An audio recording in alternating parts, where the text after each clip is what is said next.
lobby. Over half the lobby got less than 3 in that one game there. So that's going to make things a little bit more interesting. Definitely will. We're seeing the flyover here of Tago, and goes to show with the music being hype as well that we are about to hop into game for match number 4 of the day here, second day of group stage at EWC, and here we are on to Tago we go. And I'm gonna come to you straight away here. Oh, okay. Who do you have your eyes on for this match? New viewer out there doesn't really know what's going on here. Who is one team to follow in this upcoming match? You know, I would say that you kind of got to keep your eyes on Liquid, right? Like, that's a team that's only had, they talked about it during the desk. High expectations, right? A lot of high expectations coming into today, and so far, they have just not really been delivering on those expectations. But as we saw last game with Theaton 5, all it takes is one big game, and all of a sudden, you're right back where you need to be, and nobody's going to remember how you got to the final. All they care about is that you got there. And now, was it PGS6 or was it PGC? I don't remember, but I do clearly recall a match with Purdy and the boys ending on the east side here of Tago, where they netted themselves, I believe, a 15 or 16 kill victory. So they have shown in the past that they are very capable of pulling off big number performances on Tago. We'll be to see if they have the opportunity to do so once again here, as all players are on the ground. I'm not seeing any contest for vehicles, and that is the way you like to see it go. Yeah, that's a good start for sure. You do hear some. Oh, I say that now, and now I'm seeing FN and Toyo. Yep, and also, a halfway split circle. Yep, but nope, that's true.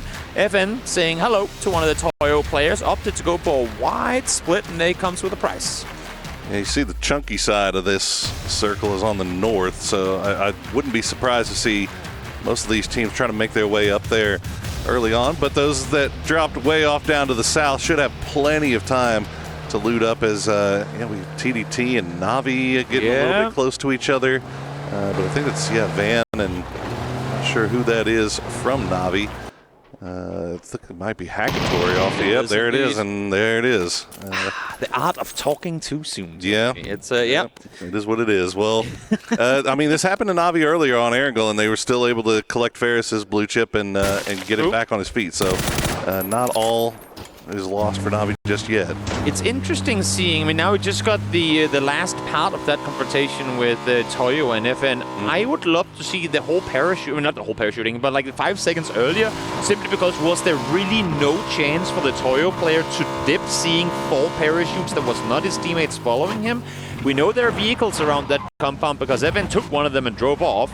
But I'm surprised to see that that he actually committed to it. It might have been a miscommunication on the team. Some people say, go for it, we'll be there right away to help you out. But in that case, Toyo, despite their 2 wins thus far in top placement, that was not the start that they would have wanted. Yeah, might have just been something as simple as he thought he had the better drop. Better drop, yeah, no doubt, no doubt. But even a better drop, 1v4, dangerous. But unfortunately for them, Toyo has come over there, has probably picked up a chip, and we'll get him back in the game at some point. Already got an E-pickup popped by Lil Ghost from 17, as they are on the south side of the river. That might be a play to go towards the north, but they are still very, very split up. I don't know if they'll actually take it or if it might just be Lil Ghost making his way across the river to secure a spot. Meanwhile, Team Liquid off in Young, they are way, way out of circle, but they are very comfortable with taking their time. Oh yes, and I mean, just seeing where they're going right now, if you guys, I always say this, I'll say it again, make sure to have the map feed open, because there's a lot of info to be garnered from there, especially here in the early game. I would not be surprised to see them wrap all the way northeast. Maybe Shipyard, that's a bit of a stretch. They'll take the bridge just prior by Yongchon to get over on the northern side of this circle. I'd be very surprised to see Liquid play south side island at the end of this circle shift. Yeah, coming in about 4 minutes, start looking at those bridges. Yes. Start seeing how that might shape up. It looks like VP off in Patlas, maybe looking at the bridge just on the side of Palace, as Navi once again getting a little bit close. Duck Juice. Yeah, he's going to spot him out. Fortunately for Navi, he's able to keep on his feet. We'll have to get out of there, but now Extends is in no man's land, and there's just not anybody really near to provide support. Although you can see Hackatory, not Hackatory, good grenade. Oh, that's unfortunate. Right underneath the vehicle. Extends couldn't get out in time. I thought Dogjuice was going to hold his fire for a bit longer because Cloris wasn't really in position to help. But once he connects those first 2 shots and he's out of the vehicle once more, there's just nothing you can do if you're Na'Vi. And this is one of, again, the case of, I guess, Western teams being caught in the APAC aggression early on. We've seen it time and time again throughout this tournament thus far. It's for the most part been APAC on APAC conflicts, but well, here we go. Na'Vi taking casualties early. 2 players lost of early games engagements. Well, and they touched on it there in the desk too. Is the Expendables not one of those teams that you want to see getting a little bit of confidence as they got last game with all those kills? They start that snowball rolling, and it is a violent snowball on a very, very inclined hill. I mean, it's still trying to maybe spot out time. But there was another fight going off on the other bridge between T1 and 17. I think 17 might have lost. No, T1 actually losing 2 off of that. So Ian and Raining down for T1. And to finish the note on that fight we just saw between Expendables and Na'Vi, I mean, it goes both ways, right? Because not only did the desk talk about don't give Expendables too much, but they also said Na'Vi needs to perform. They only have a couple of games left, and this is not the way that you want to start things off with just 3 games left to play, already down to 2 players by the 5-minute mark. Looks like Type going to be creeping off to the north now. Oh no, Heather's going to go down now as well. So T1, these middle maps not working out too well for them here today. Did he bolt him out of the vehicle, or was he on that rock? It looks on the map feed like okay, he wasn't. He crawled back inside. I thought for a moment that he was actually in the car leaving. Would have wanted to see a replay for that, because nothing better than bolty shots and people getting out of vehicles, but not quite the case. Heather tried to escape, but Xiaowu wouldn't have it be that way. Have to keep an eye on Type and see. I don't think he was able to retrieve the blue chips from his fallen teammates, so this might be just him playing as a solo. And it's not great for him that he's off in the northeast, because Twisted Minds has already started making their rotation up from that direction. So has GSW GameStart Win, and Team Liquid not too far behind them. So, as he said, these guys are going to make that long wrap around coming in from the north side. GameStart Win, a fun team, an interesting roster consisting of, I mean, I like to compare them as to Virtus.pro, not necessarily in playstyle or anything, just the history of the team. I like to think of them alongside the majority of Virtus.pro as players that were left behind by other teams. We have combination here of Tailu, Tianba, and CC players as well. New Happy too. All players, Petrichor too, being left behind, found each other. Sort of the same story for Virtus.pro, with how you have Lucarux and Nixie joining forces after the Mad Bull split, and then, or pickup I should say. And then Beamy, of course, being dropped by a foot, coming over, and now joined by Corvexi from FaZe as well. So, love seeing that just because you're dipped by one team doesn't mean you can't find success elsewhere, and that's exactly what both these teams are doing. GameStart Win, by the way, right now, the only team sat in that top 8 without a win. So, while they haven't been flashy, it's been pretty decent overall, and here we get it. Boom. That's a bolty straight to the dome. Filthy. Love to see a good bolty, though, in action, as we see Khan getting a little bit of aerial view for Buriram. We saw them do this last game, or yesterday rather, on the same map. So getting that glider in play as early as they can, and they have control over this westernmost bridge inside the circle, the northern side rather, and still a number of teams on the south side of the river. So maybe taking a little bit longer, taking their time scouting this out, not wanting to commit to making that push just yet. It's interesting. I mean, I know we're only halfway through, I mean, quite literally the group stages with this match, but in tournaments past, we would have figured out what's going on at this point. No, it's Taiko, and it plays a bit different than the likes of Rankle and Miramar, but 4 teams taking casualties this early on in a game of Taiko is not something we oftentimes see on a day 2 of even group stage tournaments. So could be the addition of multiple new utilities and whatnot that caused a bit of a spanner, but in this case it's just, I mean, as you see here, very, very, very experienced teams taking casualties in situations where you'd almost always be guaranteed to see them fall alive through the mid-game. Yeah, Twisted Minds has been taking their time making their way in from that northeastern side, just finding these spots to scout out. And this time it pays off as they spot out 17 in a little bit of a disadvantageous position. They'll lose Lil Ghost for their trouble, but it looks like 7700 might be going for that chip. They have plenty of time to get him back, but where do you go? Palace Revive Station, the Goduck Revive Station, You got some decision making now if you're the IGL. Definitely, and just as we were talking about before, I mean, kind of expecting to see a north side team Liquid rotation. They wrapped all the way north of Shipyard, and look where they're coming in from. If this one hard shifts north now, you're clapping your hands for Liquid fan. Should it go south, though? That's a whole other story. Let's see where the circle takes us, and boom, there you go. Liquid blessed with I can't even count a 10-kilometer rotation from they were the furthest southern team now to become the most northern. It's honestly the best case scenario for most of these guys for most of these, not only Team Liquid, but most of these teams that the circle did shift fully north right off the bat, right off Circle 2, so they don't have to play that game of playing around the river. But you can see already all these teams just sending it through those hills just off to the east of Bury Ram as they make their way through as the Freaks looking off in their direction. And they're going to be pushing right into GSW, right into Theraton 5, so they need to be careful about their rotation path here. Definitely, you can see Freaks kind of following their rotation with their scopes and seeing where they're opting to set up a shot. Mayday, mayday! Khan coming in, dropping straight down. That's one way to park a glider, I suppose. I mean, if this... wait, what? Two. Oh, it got him. You know what? That's a loco that you don't not see a loco often. You see very often. A glider run over. I'm not gonna lie, I could not remember that had its own logo. It's that rare. Okay. A glider run over logo. That's well, you know, there's a first for everything. Get to see something new every day. Let's get that one on. In PC Spring this year, we had a ton of urban Go Dog games, and while they were entertaining, they were also, as with city endings in general, extremely chaotic. So will be interesting to see if that's how far north we're opting to take this game, or if that's not going to be the case. We have is it Petrichor? Yes, Petrichor currently flying. You see them being tracked there as well by the guys from Buram. Looks like they're going to drop off to the west, which is good because there's still plenty of real estate for them to play around there, although Freaks will be taking shots over in that direction. So will Theraton 5 and GSW, but maybe they get down into the woods. They'll be safe, and it looks like they will. Okay.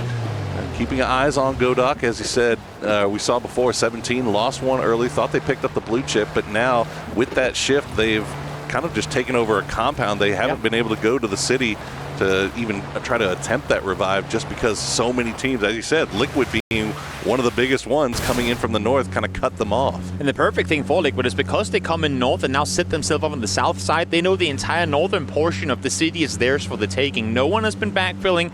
They have that info 100%. So should this one go even further north, they can readjust as needed. Where normally in the city, if you're coming in late, you can't just run building to building. You have to play it extremely cautious.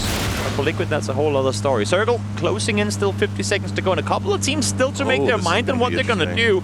TD team, also known as the Daredevil team, now kind of pathing in toward the Expendables. I wouldn't be too surprised to see some more APAC on APAC action. That's kind of been the name of the game through these group stages thus far. Oh, this would be so unfortunate for TD team. They just happen to be in the wrong place at the wrong time. And the spray is starting to come through from Tanvu. It's our kill leader. We'll take a few shots over in the direction of TDT, and now these guys are just mixed right in the middle of each other, but June will take them by surprise. Glory goes down. No one now has an angle. Has to pull back down. June hit some really good shots in the previous games here today as well, so maybe warmed up now, ready for the fights to come. Sayu finding a lot of damage onto Dylan, will get the knocks as well. Tanwu does get one in return though, so even more damage coming through, and unfortunately for both these teams, it goes both ways. June could potentially be rest, but we're in phase 3, so he's going to bleed out that much faster with the blue zone damage being applied as well. Oh. Get out. I mean, hey, man, the Expendables, they wanted that fight. They took it, and they end up losing 2 for it, Tanvu and Duck Juice.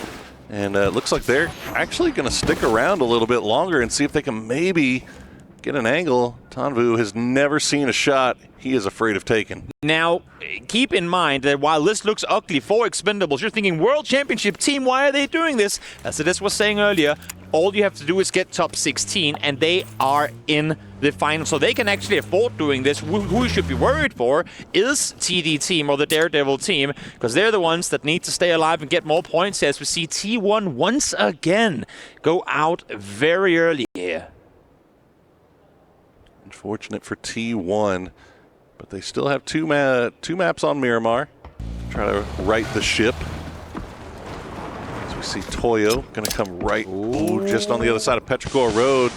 That revive going to come through for Petrichor Road, though, it looks like. So Toyo is, oh, no, they've got 9 on his shoulders. He's going to go down to the grenade from Benya. Yeah. So a trade of utility back and forth over the ridgeline, and now Chewy sees. Yeah, okay, this is about to get interesting. We've got mortars coming in as well. It looks like, fortunately, they're landing. Oh, no, the first one landed over towards Toyo, but now they're falling right on the heads of Petrichor. We're playing 4D PUBG now. All of a sudden, there are more factors to be taken into account, as if having to take a fight with Petrichor wasn't enough. You have a whole lot more to worry about. And great timing for Toyo here. Now, we didn't see it happen on screen, but we saw Petrichor take out the last remaining T1 player in Type. They heard that. They peek over the top, get a first knock to engage. Now down with the kill confirmed by Benya, trying to see if they can get some more of it. And again, I mean, the desk and us have been asking for a little more tenacity, a little more daringness from Toyo. And this time around, they actually, to some extent, managed to shove back Petrichor. Oh, keep the happy feet going. I'll tell you one thing, these guys are blowing through a lot of utility. That is true. Trying to take care of each other. And you can see just in the pockets of Toyo, there's just nothing much left as they'll try to hop in the porter and reposition. But Ike's left, not going to take that.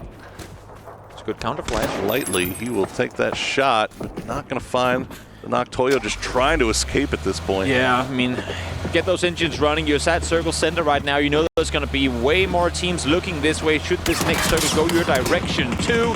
Let's wait another 15 seconds for that one to pop. They're going to go back towards the south, and now you can see FN starting to come up this way as well. Starlord, Korean player, had a brief period of play in Japan, opted to go back and play in Korea now, joined by Rex, a player who, I mean, formerly in Gen.G, really incredible individual fragger. We'll see what he can make happen as the circle does send up once more. There you go. 17 will get their man back. A little ghost arriving as the circle closes. So they'll be back up to 4 strong as Tanvu and Duck Juice try to make their way in. Tanvu, they're absolutely separated, but Duck Juice going for the res on the his fallen teammates in Palace. Can Tanvu pull a Bloomy on Beamy? Now that would be something, wouldn't it? Because Beamy has absolutely no clue Tanvu is in. Honestly, if you're Beamy and you get knocked like this, you can't really be mad. You've been doing this against teams for years now, as he does. Find him with the last bullet in the spray, and again, as I'm saying, I disagree. Really I disagree. I think you can still be mad. You taught them how to do this, Beamy. Yeah, I mean, I guess there's this whole your own medicine sort of thing. That's got to be one of those. There you go. Now, VP is going to be aware that there is a snake in their midst, but do they know about the one off to the east? Because Duck Juice has made his way into the zone after getting the revives off in Palace. And you got Freaks over there looking over in that direction as well. Corexy has the foothold inside the zone for the team, but you can see VP just trying to kind of sort things out here before making their way out. And again, for the quarter-second calm that we have while Duck Juice is trying to push his way forward. Oh, he can see wide open. Exactly. Oh, my goodness. Exactly. I mean, you know what? Sometimes you got to run through the place that they expect you to be in the least. This time around, the Duck Juice not quite working. But look at the density of teams on the east side of the circle compared to the west. Full Sense has literally, I mean, the entire western portion of the circle under their control. They're not fully in themselves yet, but they're so much happier there than they would be having to brawl their way through the 12 teams fighting on the east. I see VP hopping in the vehicles, start to make their way in. Yeah. And I'm not sure if they know about how close FN is. As FN is starting to make the south side getting very congested, but the east side is even worse as Buriram, TDT 17, now Twisted Minds has arrived, and everyone stacked on top of each other. Twisted Minds so far the beneficiary, but they do have a knock on the Batulans. I mean, we always talk about how third parties are valuable, how that's how you want to engage if possible, and this was a powder keg waiting to explode, and Buriram came in with a torch in hand going, hey guys, you want a party? So everyone now looking this way, and instantly, as soon as you see the first knock, 3 kills come to follow. But there's way more layers to this east side brawl. This fight over here is not done yet at all. And it looks like Tanvu is going to survive long enough that Cloris and Delwyn have made their way back in there. We'll find a spot in the south side of Goduck. See if they get spotted. TDT, meanwhile, still circling around like sharks, trying to find if they can get these angles, get a lot of work done onto Xiaobei, but not enough to get the knock. They're New circle will pop, and it's going to go right there on top of Petrichor Road. Such a hard area to play when you still have the north or the south side of Godog and play up towards the north of the circle, because that entire northern ridge you can't really utilize at all. Oh, nice. So you're forced to take these close quarter fights. Lou able to find one, try to mitigate the damage coming their way, but as you can see, there are simply too many opponents around them. Twisted Minds cornered from all sides inside circle, and you still have Soset pushing in from behind, so literally surrounded as we speak. Absolutely surrounded as Xiaobei trying to dance around. He's got Xiaowu just off to his west, but Lou holding around that deployable cover. Oh, waiting for somebody to peek it.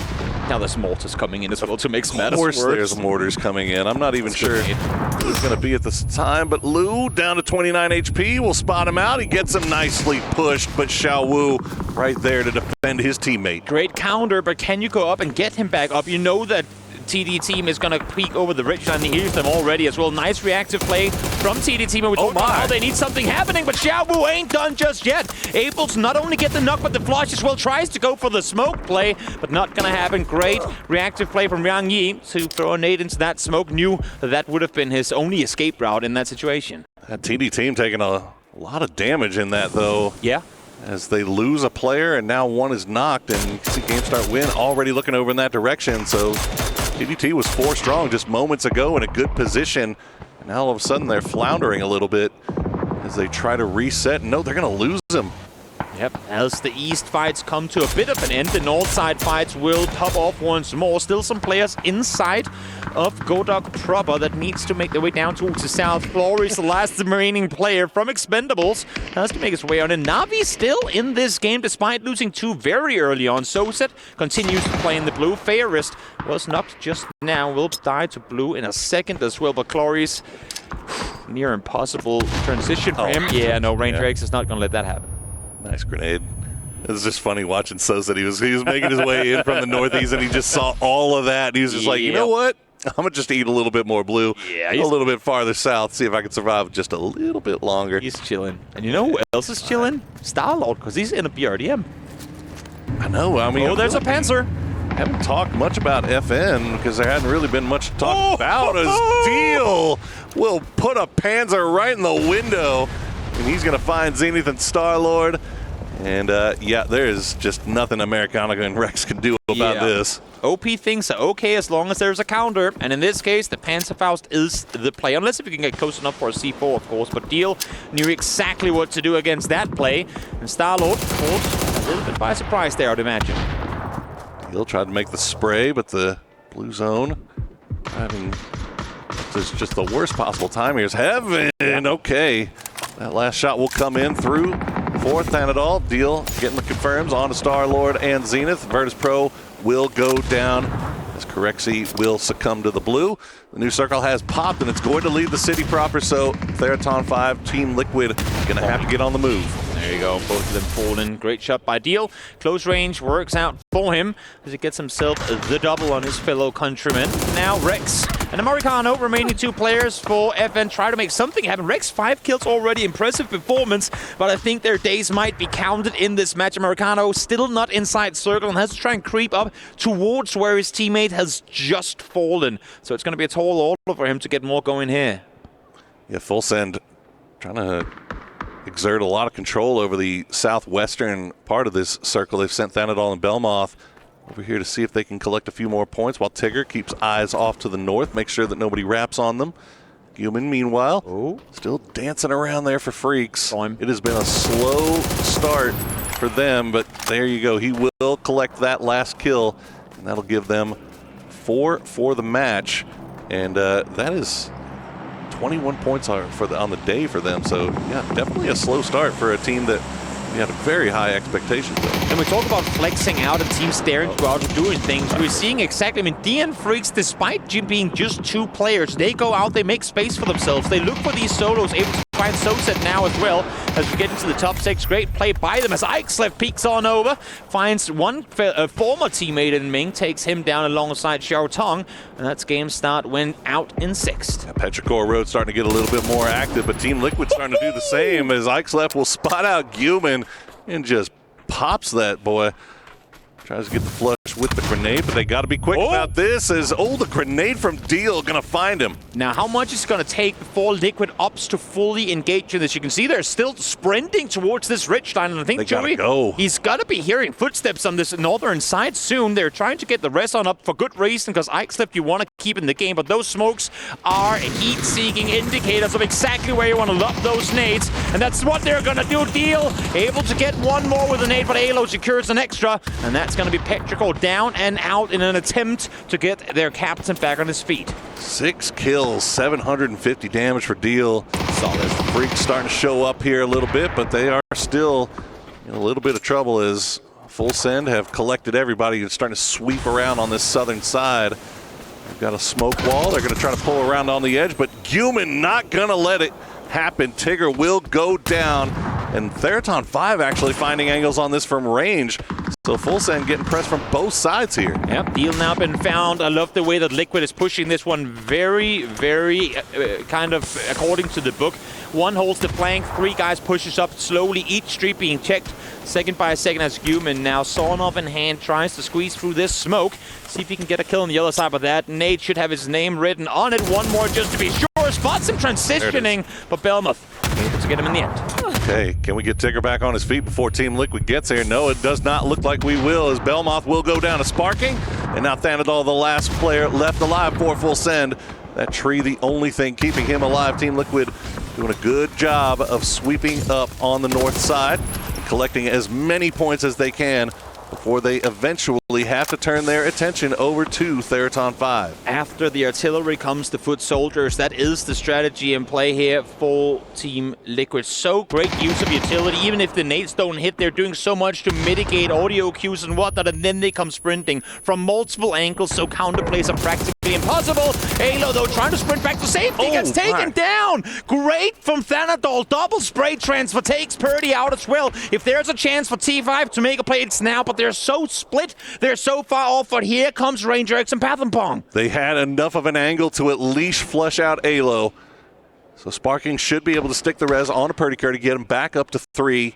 But Pathampong and Ranger X are sprinting down that hill to try to see if they can catch him before they get the full reset on. Here comes the utility, but it's going to fall a little bit short, a little bit left of where the Team Liquid players are. Such an important... that one's not. That's the links in hand as well. Such an important 1v1 just took place up on the northern side between Luke and Rossicet. They were fighting one another, trying to allow their teammates to make plays happen, but now 2 players, both with level 3 gear that has barely been touched, trying to make plays here. They've lost track of Purdy. Can he make something happen? No, I think Ranger might have heard his footsteps. Yeah, this is brutal. There was a big supply drop that happened on the south side of this zone, and Theraton 5 managed to find it as Purdy will go down. Rossicet so close.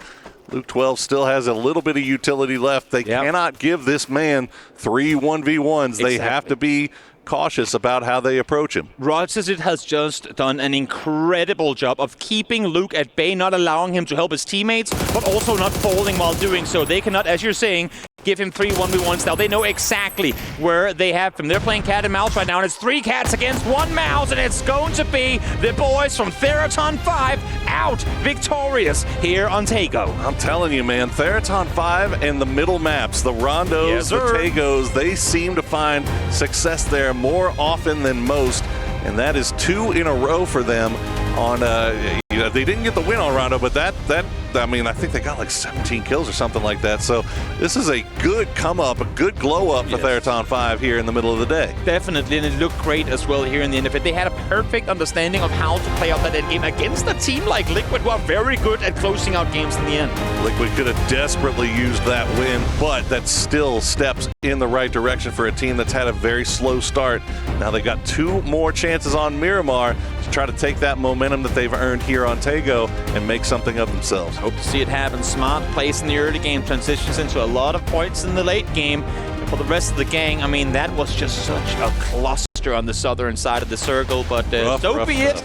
So be it. Every now and again, you can see the VP boys knew there was more to be gained in a game like that. They had a great position, but they tasted a bit of their own medicine, snakes creeping in from behind, and couldn't make more of it, unfortunately. Sometimes it happens that way. Well, Group A has 2 more chances to collect a few more points for themselves and set themselves up nicely for tomorrow.